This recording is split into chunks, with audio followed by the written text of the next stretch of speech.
que les, multi- que les multitudes, il s'enivrait si bien de ton souvenir que les multitudes qui avaient répudié tes signes et refusé de croire en toi cessèrent de le terrifier. Ô mon Seigneur, par lui et par tout ce qui lui appartient, je t'implore de placer mon affection en lui comme il a placé la sienne en moi. J'atteste que son amour est ton amour, son être ton être, sa beauté ta beauté et sa cause ta cause.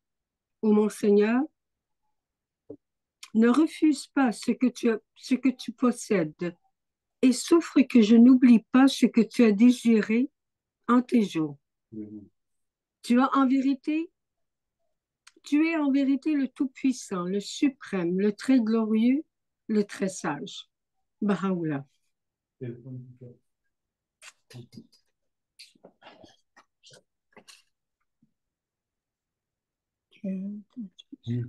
Merci Daniel pour la prière et je dis bienvenue à ceux qui nous ont rejoints. Merci. Voilà. Ce soir, on va parler de la lumière et la gloire de Baha'u'llah. Chers amis, comment décrire l'indescriptible? Nous savons que personne ne peut décrire Baha'u'llah convenablement. Même les messagers n'ont que dans une certaine mesure eu la connaissance de la station du premier de tous les âges et de sa révélation. Le Bab dit qu'il ne peut le décrire. Dans un de ses écrits, le Bab, le roi des messagers, dit « De tous les hommages que j'ai rendus à celui qui doit venir après moi, le plus grand est celui-ci. Mon aveu écrit qu'aucune de mes paroles ne peut le décrire adéquatement et qu'aucune référence à lui dans mon livre, le Bayan, ne peut rendre justice à sa cause. Tout ce que nous pouvons dire de Baha'u'llah n'est qu'une esquisse, une infirme aperçu de sa lumière et de sa gloire. » Bon, là, oui. C'est bon. Okay. Je recommence, je dis, le Bab dit qu'il ne peut le décrire. Hein. Dans un de ses écrits, le Bab, le roi des messagers, dit « De tous les hommages que j'ai rendus à celui qui doit venir après moi, le plus grand est celui-ci, mon aveu écrit, qu'aucune de mes paroles ne peut le décrire adéquatement et qu'aucune référence à lui dans mon livre, le Bayan, ne peut rendre justice à sa cause. Tout ce que nous pouvons dire de Baha'u'llah n'est qu'une esquisse, une infirme aperçu de sa lumière et de sa gloire, glanée à travers ses écrits et des perles enfouies dans l'océan de sa révélation, et grâce à des explications d'Abdul Baha et de Shoghi Effendi. Baha'u'llah est la lumière du monde. Nous sommes profondément reconnaissants de vivre en ce temps de lumière, ce temps béni, le jour de Dieu où sa lumière éclaire notre chemin et guide nos âmes vers l'infini. Je vous demande d'écouter avec attention ce verset du Coran. C'est en anglais et suivi d'une traduction française. Il parle de la lumière de Baha'u'llah.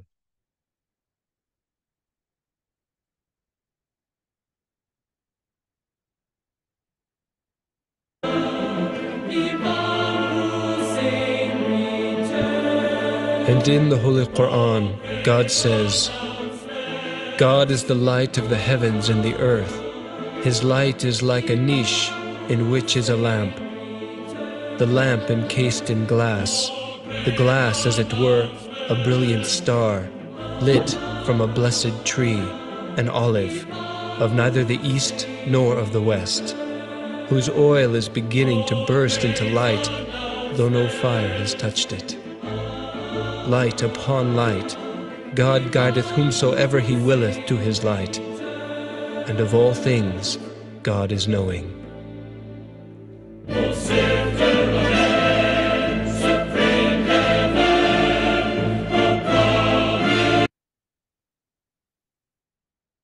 La version française.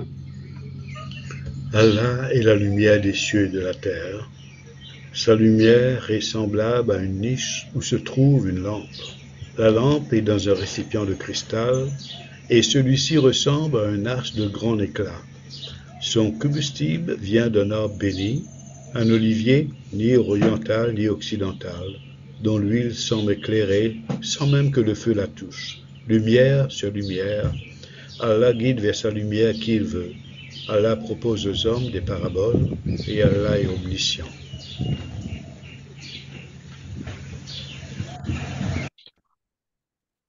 Dans le livre de l'Apocalypse, Jésus prédit la venue de la gloire de Dieu. La ville n'avait besoin ni du soleil ni de la lune pour briller en elle, car la gloire de Dieu l'éclairait et l'agneau en était la lumière. Baha'u'llah, citant l'Apocalypse, chapitre 21, versets 21 et 23, aujourd'hui, Baha'u'llah dit, aujourd'hui, la cité de Dieu est apparue et peut être vue dans sa parfaite parure. C'est la cité dans laquelle le Dieu de tous les peuples est apparu. Réfléchissez à ces paroles de Jean, toujours Baha'u'llah qui le dit, qui a annoncé la cité grande et sacrée et qui a dit « Et je n'y ai pas vu de temple, car le Seigneur Dieu Tout-Puissant et l'agneau en sont le temple. La ville n'avait besoin ni du soleil ni de la lune pour briller en elle, car la gloire de Dieu l'éclairait et l'agneau en était la lumière. » Ces deux citations de la Bible et du Coran parmi des centaines d'autres suffisent pour parler de cette lumière des lumières. J'aimerais vous parler d'un aperçu de la lumière de Baha'u'llah et un aperçu de sa gloire. Et vous parlez surtout de la création de cette lumière qui était cachée dans l'être saint de Baha'u'llah. Mais qui ose décrire la création de la lumière de Dieu dans la personne de Baha'u'llah? Les seules personnes autorisées à le faire étaient Abdul-Baha et le gardien de la foi, Shoghi Effendi. Je vais paraphraser les paroles incomparables du gardien en dessinant le panorama de l'évolution du processus majestueux de la révélation divine. C'est tiré du préambule du message de 1953 lors du lancement de la croisade de 10 ans. Comme vous vous en souvenez peut-être, l'année 1953 était l'année sainte, 100 ans après l'annonce de Baha'u'llah dans le Siachal, au sujet de sa mission. Dans ce message, le gardien déclare « Écoutez bien ceci, comment majestueusement le gardien explique la lumière du monde, Baha'u'llah.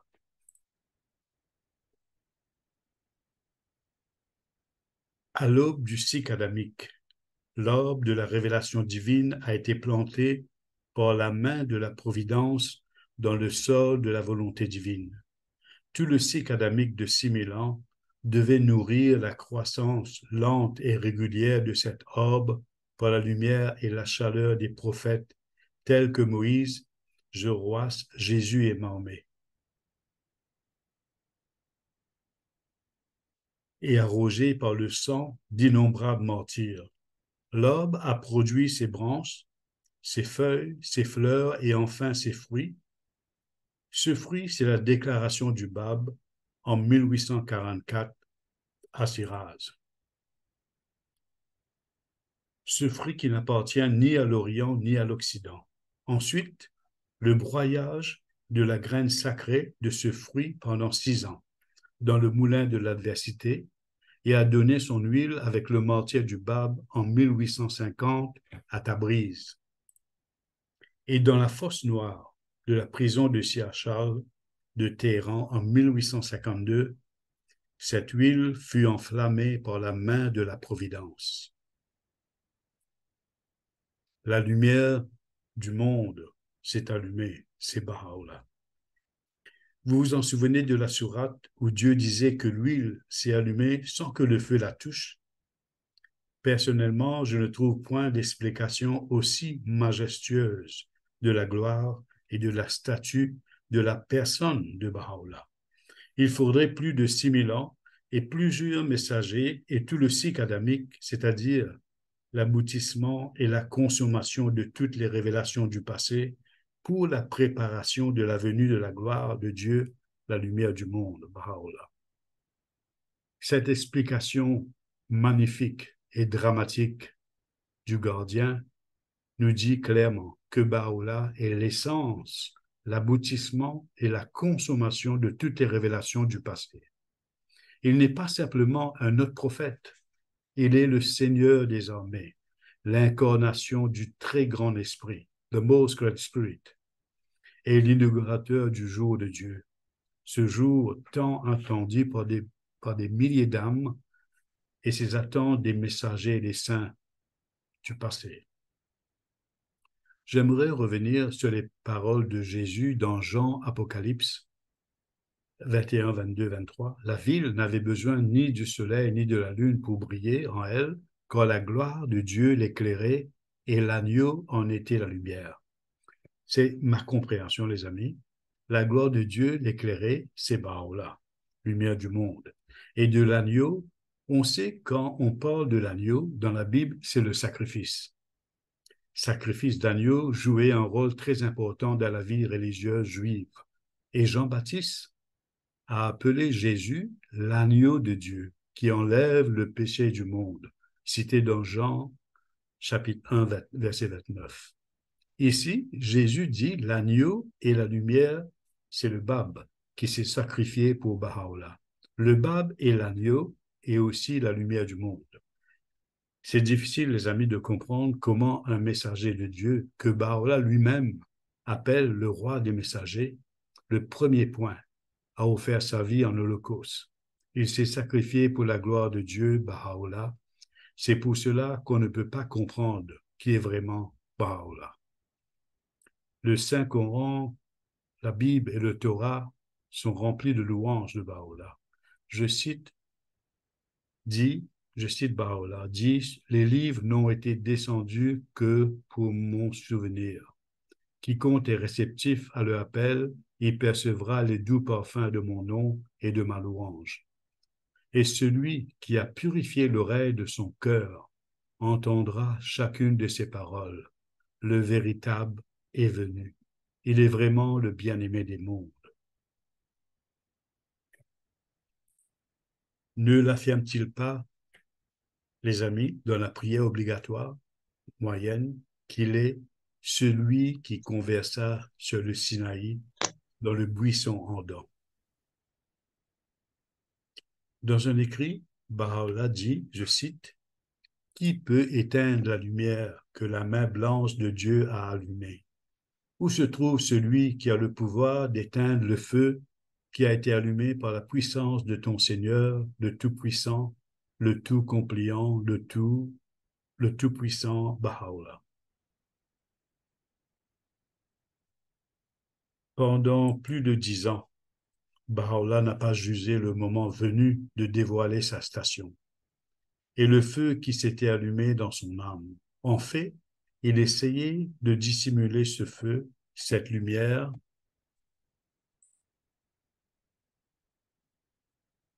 éblouissante. Baha'u'llah mentionnait que la lumière en lui pouvait apparaître même au-delà de 70 000 voiles. Dans d'autres écrits, il mentionne 1000 voiles enroulés autour de lui afin de couvrir ce feu et cette lumière.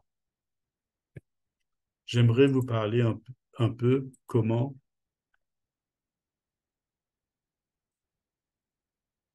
Baha'u'llah recevait et faisait sa révélation grâce aux Baïs, nos ancêtres spirituels, témoins de ces événements. Jour et nuit, un témoin oculaire, les versets divins pleuvaient en si grand nombre qu'il était impossible de les enregistrer. Mirza Qadian les écrivait au fur et à mesure qu'ils étaient dictés, tandis que la très grande branche Abdul-Baha était continuellement occupée à les transcrire. Il n'y avait pas un instant à perdre. Un certain nombre de secrétaires témoins habiles étaient occupés jour et nuit, et pourtant, ils étaient incapables de faire face à la tâche. Parmi eux, Mirza Bakir Siraji, à lui seul, il transcrivait pas moins de 2000 versets par jour. Il travailla pendant 6 ou 7 mois. Chaque mois, il transcrivait l'équivalent de plusieurs volumes et les envoyait en Perse. Il laissa une vingtaine de volumes de sa belle écriture. Baha'u'llah lui-même, se référant aux versets révélés par lui, a écrit « Telle est l'effusion des nuages de la générosité divine qu'en l'espace d'une heure, l'équivalent de 1000 versets a été révélé. La grâce accordée en ce jour est si grande qu'en un seul jour et une seule nuit, si l'on trouvait un amanuensis capable de l'accomplir, l'équivalent du bâillon persan serait descendu du ciel de la sainteté divine. Je le jure, dans un autre contexte, il a affirmé, c'est à cette époque qu'a été révélé l'équivalent de tout ce qui a été envoyé auparavant aux prophètes. Je relis. C'est à cette époque qu'a été révélé l'équivalent de tout ce qui a été envoyé auparavant aux prophètes. Ce qui a déjà été révélé dans ce pays, Adrianope, a-t-il ajouté, se référant à l'abondance de ses paroles, a déclaré que les secrétaires sont incapables de transcrire. Elle est donc restée en grande partie non transcrite.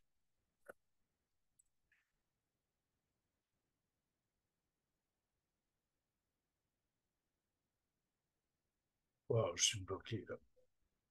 Voilà, il n'est donc pas étonnant que son scribe ait toujours une grande pile de papier, un paquet de plumes de roseau et une bolle d'encre et non un pot d'encre ordinaire. Souvent, la vitesse d'écriture était telle que la plume sautait de la main et que le texte s'envolait, s'échappait de sa main, et l'encre de la première lettre était à peine chèche que tout le papier était couvert. Souvent, Baha'u'llah répétait pour que les scribes peuvent écrire.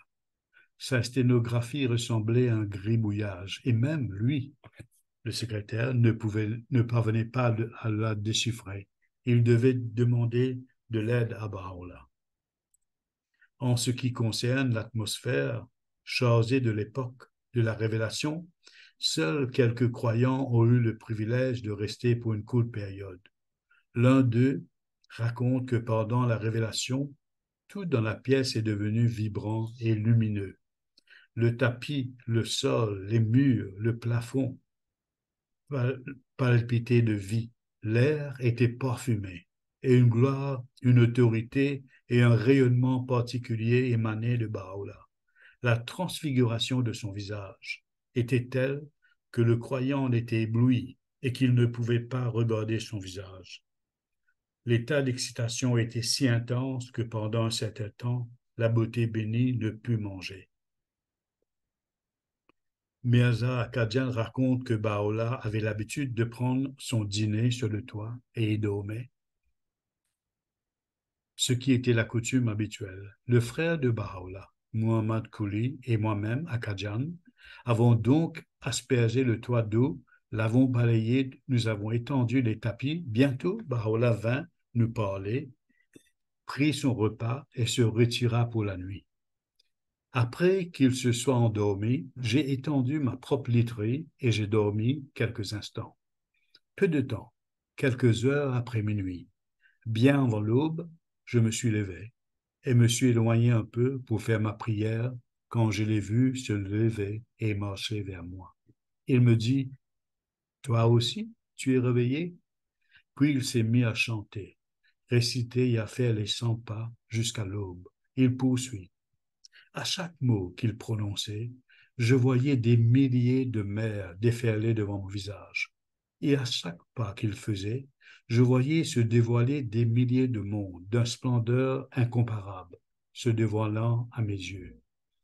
Oui, chers amis, il a vu un aperçu de la gloire et a la particularité d'être, après Abdul-Baha, l'un des premiers croyants à reconnaître Baha'u'llah comme le premier de toutes les religions. Baha'u'llah a nommé Mirza Akadian comme son amanuensis, bien qu'il n'ait reçu qu'une éducation élémentaire dans sa jeunesse, et devint son accompagnateur, son compagnon et son secrétaire pendant 40 ans. Il était toujours prêt à ce que la révélation pouvait venir à Baha'u'llah à tout moment. Il l'appela Abi Azir, ou le serviteur toujours prêt. Il reconnut Baha'u'llah 10 ans avant sa déclaration, et on lui demanda de le cacher, ce qui, selon lui, était très difficile. Notrice, peu avant son ascension, Baha'u'llah a expulsé Mirza Akadian de sa présence en raison de ses exigences financières exorbitantes et de sa réticence à expliquer aux croyants que les tablettes révélées par son écriture lui avaient été dictées par Baha'u'llah et qu'il n'avait joué aucun rôle dans la composition des tablettes. Abdu'l-Baha aurait intercédé en sa faveur et aurait demandé en 3 occasions de lui pardonner. Peu avant sa mort, le 5 mai 1901, il regretta son association avec les briseurs d'alliance. Chers amis, on se rappelle dans la dernière classe, je pense, ou bien après, avant, pourquoi Mirza Edor Ali, l'ange de Carmel, disait que nous ne pouvons pas imaginer à quel point le moi, l'ego, peut être rusé et insidieux. Il accompagne l'homme jusqu'au bord de la tombe. La seule chose qui nous protège de son emprise mortelle est l'assistance divine qui nous est accordée par la prière. L'histoire suivante est racontée par Ahmad, le récipient de la fameuse tablette d'Ahmad. David, on a encore du temps là? Oui, continue donc. OK. Voilà, l'histoire suivante est racontée par Ahmad, le récipient de la fameuse tablette, la tablette d'Ahmad. Ahmad a passé un certain nombre d'années à Bagdad et a résidé près de la maison de Baha'u'llah. Plus tard, après le départ de Baha'u'llah de Bagdad, Baha'u'llah lui envoya la tablette d'Ahmad d'Andrianople et lui demanda de voyager à travers la Perse, l'Iran, et d'annoncer la bonne nouvelle de la déclaration. Il me dit 10 minutes, ça va éteindre. De la déclaration et de la station de Baha'u'llah au Babi et à d'autres personnes. Lorsque les croyants lui demandèrent de leur raconter les événements qui s'étaient déroulés pendant les années qu'il avait passées près de Baha'u'llah, il leur répondit. Les événements étaient nombreux et passionnants, le plus souvent joyeux, mais parfois tristes. Puis ses yeux se sont remplis de larmes et il a dit, un jour, alors que nous marchions derrière Baha'u'llah, un officier s'est approché de lui et lui a dit, l'un de vos disciples a été assassiné et son corps a été jeté au bord de la rivière du Tigre, le fleuve du Tigre. La beauté bénie répondit à l'officier, il n'a pas été assassiné, mais à travers 70 000 voiles de lumière, plus petites que le chat d'une aiguille, nous lui avons montré la gloire de Dieu et il ne pouvait plus supporter le fardeau de cette vie. Il a mis fin à ses jours. Il n'a pas été assassiné. Le croyant à qui Baha'u'llah a donné le titre de Dabi ou sacrifice n'était autre que le calligraphe érudit Sid Ismaël Zavari, le noble qui a converti Nabil, l'écrivain auteur de Dawnbreaker. C'est la version rapportée par Ahmad. L'histoire continue par Nabil. Reprenons les paroles de Nabil et voyons ce qu'a vécu Ismaël et à quoi ressemble le royaume de gloire. Ismaël était un enseignant dévoué. Il était devenu Babi lorsqu'il a rencontré le Bab à Isfahan, et plus d'une décennie plus tard, il a atteint la présence de Baha'u'llah à Bagdad. Il fut chargé par la beauté bénie de transcrire le puissant livre du Bab, le Qayyumul Asma, dans sa belle écriture. Entre-temps, Nabil, qui était en mission d'enseignement en Iran, était revenu lorsque Baha'u'llah lui conseilla d'aider Ismaël à relire la nouvelle transcription. Nabil raconte et déclare « Il nous a fallu 18 jours pour le faire. Et je savais que tous les soirs, après minuit, Ismaël balayait les abords de la maison de Baha'u'llah avec son turban vert et ramassait la poussière dans son manteau pour la jeter dans la rivière du Tigre. Il ne voulait pas que quoi que ce soit d'impur touche la poussière sacrée où Baha'u'llah avait marché. Un jour, Nabil demanda à Ismaël, « Raconte-moi ton expérience. » Ismaël était d'abord hésitant, mais devant le regard inquiet de Nabil, il ne pouvait plus cacher cette information à son fils spirituel. Ses yeux se sont remplis de larmes lorsqu'il a raconté cette histoire. Un jour, j'étais en présence de Baha'u'llah en tant qu'invité d'un croyant. Baha'u'llah a mis des fruits et des biscuits dans une assiette et me l'a tendu lorsque je l'ai supplié de me donner de la nourriture spirituelle. Baha'u'llah lui a dit, la subsistance spirituelle t'a déjà été donnée. Dès lors, différents portes de compréhension se sont ouvertes à moi et j'ai pénétré dans un monde différent. Un soir, alors que je me trouvais en sa présence parmi d'autres croyants, et comme d'habitude, j'étais dans mon propre émerveillement, il m'a demandé une bougie pour lire un journal, et soudain, il me vint à l'esprit.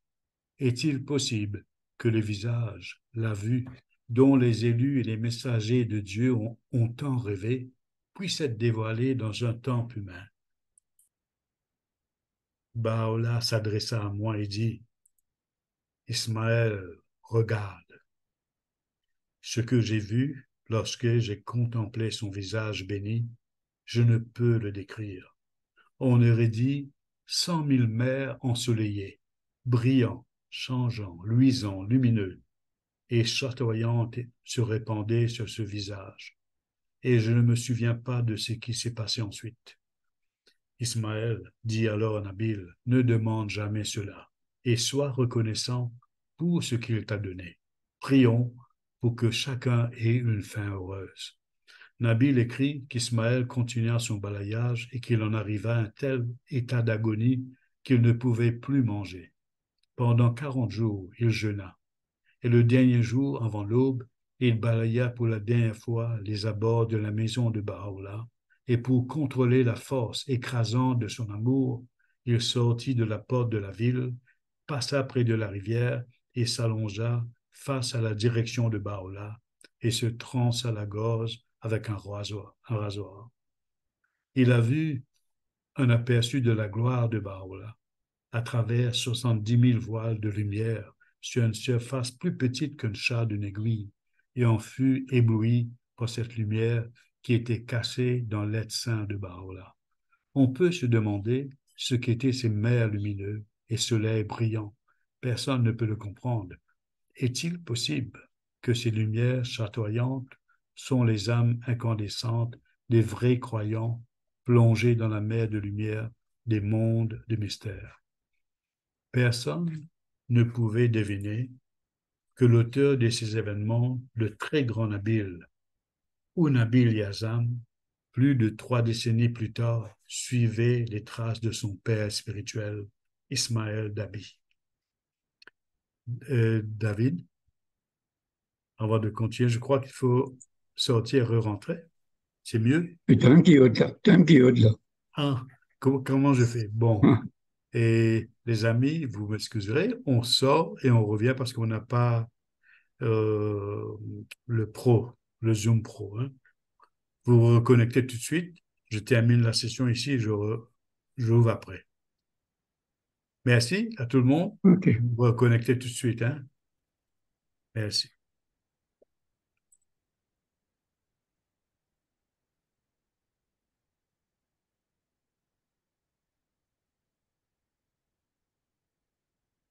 Il faut que tu haines la session. Voilà, commuteur. Voilà, c'est bon, c'est bon. Voilà, personne ne pouvait deviner que l'auteur de ces événements, c'est-à-dire celui qui a raconté l'histoire, hein, Nabil, plus de 3 décennies plus tard, suivait les traces de son père spirituel, Dabi. Hein? Ismaël, plus connu comme Dabi, sacrifice. Nabil était un berger à l'âme pure et constamment à la recherche de la vérité. Il a appris la foi auprès d'Ismaël, c'est ça que je dis, Ismaël, son père spirituel, et devint Babi. Il rencontre Baha'u'llah pour la première fois en 1850 à Téhéran, l'année du martyre du Bab. Vous vous souvenez qu'avant le martyre du Bab, des grands disciples comme le doux et incomparable Qudus, l'indomptable Mullah Hussein et le Rudi Vahid ont été martyrisés, puis le martyre du Bab a été l'année la plus importante de l'histoire. Le martyre du Bab a été le coup de grâce qui a laissé une communauté désorientée et découragée. Nabil, comme 24 autres Babis, avait l'illusion d'être celui que Dieu rendra manifeste. Mais immédiatement, comme la plupart des 24 personnes, il se rendit compte de son illusion et se prosterna aux pieds de Baha'u'llah en implorant son pardon. Personnellement, je dis que nous savons que Dieu est amour. Et Baha'u'llah aussi, l'amour de Baha'u'llah est grand, il les a pardonnés, tous. Pour mieux montrer son repentir, Nabil se rasa la barbe, qui à l'époque était un symbole de la dignité de l'homme, et en fit une brosse avec laquelle il balaya l'entrée de la maison de Baha'u'llah. C'était un poète doué et un écrivain, auteur. Hein. Son amour pour Baha'u'llah était si intense que ceux qui entraient en contact avec lui pouvaient sentir le feu de l'amour qui brûlait dans son âme. Il a effectué plusieurs voyages au nom de Baha'u'llah, voyages d'enseignement, hein, et a été emprisonné en Égypte, et est la seule personne connue à avoir effectué les 2 pèlerinages à la maison du Bab à Siraj et à la maison de Baha'u'llah à Bagdad, selon les rites établis par Baha'u'llah. Il termina l'histoire, la chronique de Nabil, jusqu'à l'ascension de Baha'u'llah, il y a environ un siècle, et Abdul-Baha l'a choisi pour compiler des sélections des écrits de Baha'u'llah, connus sous le nom de Tablette de la Visitation. Nabil aussi ne pouvait plus supporter le feu de la séparation avec son Seigneur, le Seigneur de tous les âges. Il l'éteignit en se noyant dans la mer. Ces 2 amants, amoureux fous de Baha'u'llah, si je peux dire, semblables à des papillons de nuit, et qui se sont noyés dans la flamme de leurs amours, et ont mis fin à leur vie terrestre. Ils ont vu la gloire, la lumière de ce monde invisible, et se sont hâtés de la rejoindre, ont été pardonnés et honorés par Baha'u'llah et Abdul-Baha, et ainsi autorisés à plonger dans la mer de lumière, dans le monde des mystères, dans ce monde sans lieu. Une tablette de Baha'u'llah s'adresse à lui par son nom, le décrivant comme compté parmi mes préférés, favoris, dont le doigt de Dieu inscrit les noms.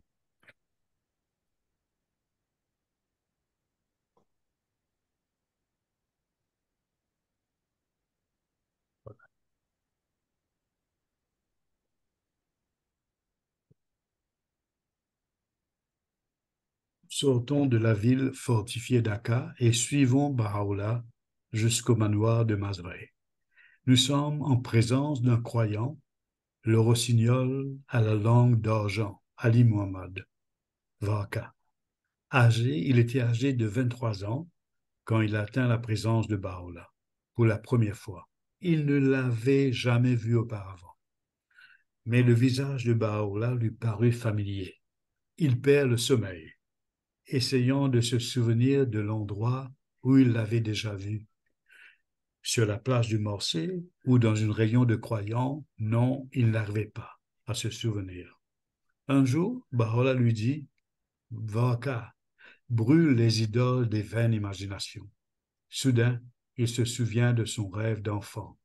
Il vit dans son rêve qu'il jouait dans un jardin avec des poupées. Quand Dieu arriva, prit les poupées et les brûla dans un feu. Lorsqu'il se réveilla, il en parla à ses parents qui lui reprochent et lui dirent fermement que personne ne pouvait jamais voir Dieu, d'arrêter de parler de ça, et il oublia tout cela. Oui, c'est là qu'il avait vu Baha'u'llah. Imaginez les amis, Baha'u'llah était à Bagdad et a choisi ce petit garçon et a apparu dans son rêve pour faire de lui un apôtre et une main de la cause. Quelques jours plus tard, alors qu'il se trouvait en présence de la beauté ancienne et qu'il contemplait son visage avec adoration, une pensée lui vint à l'esprit, qu'il reconnaissait Baha'u'llah comme la manifestation suprême, qu'il souhaitait que Baha'u'llah lui montre un signe. C'est alors qu'une phrase du Coran lui vint à l'esprit, et il souhaita que Baha'u'llah lui montre un signe en mentionnant ce verset. Et Baha'u'llah ne tarde pas à mentionner ce verset. Vaka est ravi, mais il se demande s'il ne s'agit pas d'une simple coïncidence, un coup de flip, comme on dit. Lorsque Baha'u'llah se tourna brusquement vers lui et lui dit Hiam Kafinabu. Cette preuve n'était-elle pas suffisante? Cette preuve n'était-elle pas suffisante pour vous? Il était abasourdi, ébranlé, mais assuré. Baha'u'llah déclare dans les paroles cachées: Ô négligents, ne croyez pas que les secrets des cœurs soient cachés. Soyez certains, au contraire, qu'ils sont gravés en lettres claires et qu'ils sont manifestes en la sainte présence. On peut se demander pourquoi certains n'y prêtent pas attention. Le croyant suivant n'a pas pris garde. Baha'u'llah répondait rarement de manière positive à ceux qui exigeaient un miracle, mais il montrait souvent un aperçu de sa gloire et de sa puissance à ceux qui l'avaient reconnu pour renforcer leur foi. À Isfahan, il y avait un croyant, un homme important qui avait accepté Baha'u'llah avec sa tête, son esprit, comme étant le bon prophète pour aujourd'hui. Il était un nouveau croyant et s'efforçait de surmonter ses faiblesses, comme nous tous. Mais il n'a pas réussi à se défaire de son habitude de boire de l'alcool. Ses amis pouvaient sentir l'alcool dans son haleine. Pour se défendre, il disait que son addiction était trop difficile et qu'en plus, il ne faisait de mal à personne et qu'il était un serviteur trop modeste pour que Baha'u'llah se préoccupe de sa vie privée. Ensuite, il a eu la chance d'atteindre la présence de Baha'u'llah. Un jour qu'il était parmi d'autres croyants et que Baha'u'llah faisait les 100 pas, il lui vint à l'esprit qu'il était vrai que Baha'u'llah était un grand messager de Dieu. Mais il se demandait ce que Baha'u'llah voulait dire lorsqu'il déclarait « Je suis l'envoyeur des messagers et le révélateur des livres ». Il n'a pas terminé sa réflexion que soudain, Baha'u'llah s'approcha de lui et posa sa main bénie sur son épaule et dit « C'est vrai, nous sommes l'envoyeur des messagers et le révélateur des livres célestes. » Que pensez-vous de cette confirmation? Il était sous le charme. Il avait accepté Baha'u'llah avec sa tête, son esprit. Maintenant, c'est avec le cœur et avec toutes les fibres de son être. Après son retour de son pèlerinage, les croyants ne sentaient plus l'alcool dans son haleine. Et à la demande, il dit, « Si Baha'u'llah a pu lire dans mon esprit mes pensées, il peut certainement voir mes actions. Il est partout, omniprésent, et c'est tout omniscient. » Le saint sanctuaire, le saint des saints et l'océan de lumière. Et Doya Hinu, ainsi désigné par le bien-aimé Shoghi Effendi, qui inonde de lumière toute la création. Dieu est la lumière des cieux et de la terre. Je crois dans l'Agdas, Baha'u'llah dit, lorsque vous voulez accomplir cette prière, la prière obligatoire, tournez-vous vers la cour de ma très sainte présence, ce lieu sacré dont Dieu a fait le centre autour duquel gravite le concours céleste et qu'il a décrété être le point d'adoration pour les habitants des cités de l'éternité et la source de commandement pour tous ceux qui sont dans les cieux et sur la terre. Et lorsque le soleil de la vérité et de la parole se couchera, tournez vos visages vers le Dieu que nous vous avons assigné. Il est le Tout-Puissant et l'Omniscient. Chers amis, quelle bénédiction, quelle bonté pour ceux qui ont vécu à l'époque où un mot, un sourire, un regard, ou son toucher de Baha'u'llah suffisait à confirmer, à transformer n'importe quel croyant. Et quelle bénédiction pour nous de vivre en ce jour glorieux où, selon Abdul-Baha, les saints et les saints des âges passés ont aspiré, les yeux pleins de l'or, à vivre en ce jour, ne serait-ce que pour un instant, les amis. Il y a un siècle exactement, 131 ans, que Baha'u'llah s'est élevé pour le monde spirituel. La lampe de son être physique n'est plus parmi nous, mais sa lumière et son esprit nous entourent. Le reconnaître ne suffit pas. Nous devons devenir de véritables croyants. Lorsque nous nous enrôlons dans l'armée de la lumière et que nous nous parons du nom Baha'i, nous devenons une entité spirituelle particulière, comme une bougie créée à partir d'un pot de cire. L'exaltation de la bougie ne se produit que lorsqu'elle est allumée. Sinon, elle n'est qu'un morceau de cire qui reste inactif dans un coin. Notre exaltation vient lorsque nous nous tournons vers ses écrits. Nous nous soumettons totalement à son alliance et que nous nous levons pour servir sa cause. C'est alors que nous atteignirons le rang du vrai croyant, remplissant les conditions spécifiées par Abdu'l-Baha. Il affirme que le vrai croyant est celui qui le dit avec la langue, le ressent dans le cœur et le montre par l'action.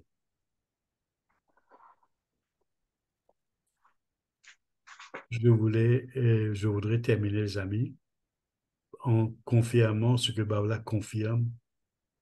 Si le voile est levé et que la pleine mesure de gloire de la station de ceux qui se sont tournés entièrement vers Dieu et qui, dans leurs amours pour lui, ont renoncé au monde, toute la création serait abasourdie, stupéfiée, choquée. L'ordre mondial de Bahá'u'lláh.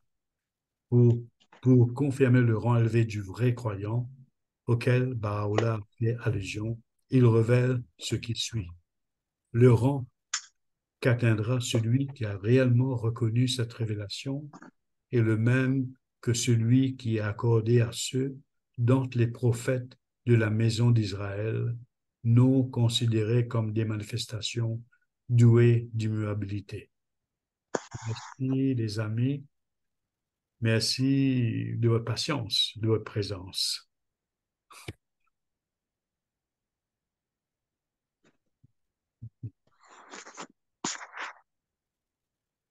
Je vous remercie tous. Merci David pour le Merci. Zoom.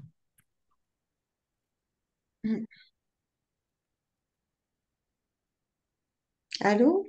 Oui, oui, C'est c'est la fin? oui, c'est la fin.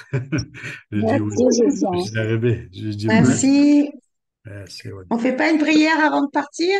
Si tu veux, Une seconde, oui. une seconde, j'ai D'accord. quelque chose à partager concernant ce nouveau groupe. Alors, premièrement, comme vous avez vu, c'est à partir de ce mercredi qu'on commence avec un groupe qu'on appelle les Amis du mercredi. C'est-à-dire, c'est un groupe où on va étudier ensemble. On est tous des apprenants. Maintenant, vous avez vu qu'on a créé un lien maintenant où votre nom est dessus. Maintenant, ce lien, c'est pas simplement pour annoncer quel thème sera, mais ce lien doit devenir un carrefour d'idées. C'est-à-dire que, par exemple, aujourd'hui, là, on a parlé sur la lumière et la gloire de Bahá'u'lláh. L'apprentissage continue sur le lien maintenant. Vous pouvez poser des questions, vous pouvez apporter des éclaircissements ou bien des messages pour élargir ce qu'on a appris aujourd'hui. Ça, c'est la première chose. C'est-à-dire que l'apprentissage ne termine pas aujourd'hui, mais pendant une semaine, jusqu'à mercredi prochain, tout le monde peut publier, poser des questions sur notre lien qu'on a créé. Ça, c'est un. Deuxième, maintenant, c'est que on est tous des apprenants et on voudrait que maintenant, que vous savez que maintenant, mercredi, c'est le jour où on va se rencontrer et on invite tout le monde à partager quelque chose. C'est-à-dire que, regardez, quand vous voulez, vous n'avez qu'à écrire sur le lien quel jour vous voulez partager quelque chose et on va vous écouter. Voilà. Et maintenant, si vous avez maintenant d'autres amis qui voudraient joindre ce groupe, vous n'avez qu'à l'ajouter dans ce groupe. Alors, on voudrait que ce groupe devienne un groupe d'interaction où il y a beaucoup de partage, on apprend ensemble et qu'on devient, comme on dit, un groupe très homogène. Voilà l'idée derrière ce projet, c'est principalement que, comme Bahá'u'lláh dit dans les écrits, OK, la connaissance de toutes choses et la connaissance de Dieu. Et nous allons apprendre ensemble à faire ce cheminement d'apprentissage ensemble chaque mercredi. Voilà, merci, je voulais partager ça avec vous. Et j'espère que dès ce soir, bien demain, on aura des petites interventions sur le lien pour partager. On peut dire ce qu'on a ressenti aujourd'hui, ou bien ajouter d'autres choses, ou bien des questions. Voilà, merci. Merci, David. Merci à tout le monde. Et Merci. Nadège, tu vas faire une prière? Oui, OK. On termine par une prière. Merci. Nadège.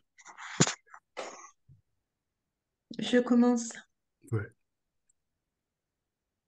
Ô Dieu, mon Dieu, tu vois ce faible implorant la puissance céleste, ce pauvre aspirant au trésor divin, cet assoiffé désirant ardemment boire à la fontaine de vie éternelle, cet affligé souhaitant la guérison promise quand ton infinie miséricorde.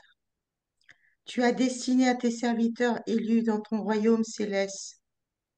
Ô Seigneur, je n'ai d'autre secours que toi, d'autre refuge que toi, ni d'autre soutien que toi. Avec le concours de tes anges, aide-moi à diffuser tes saints parfums et à propager tes enseignements auprès des élus, parmi ton peuple. Ô mon Seigneur, permets que je me détache de tout sauf de toi, que je m'accroche au pan du vêtement de ta générosité, que je sois entièrement dévoué à ta foi, que je demeure ferme dans ton amour et que j'observe ce que tu as prescrit dans ton livre. En vérité, tu es le puissant, le fort, l'omnipotent. Abdul Baha, Ya Baha Ulaba. Merci. Merci. Merci à tout le monde. Au Et revoir. au revoir. Allah Akbar. Allah Allah. J'attends les questions et les bombos sur Ouais. le groupe. Merci. À plus. À Merci. mercredi OK. prochain. Merci. OK, au revoir. Merci, au revoir. Bye. Merci. Merci, Jodia. Merci, David. Merci. Merci.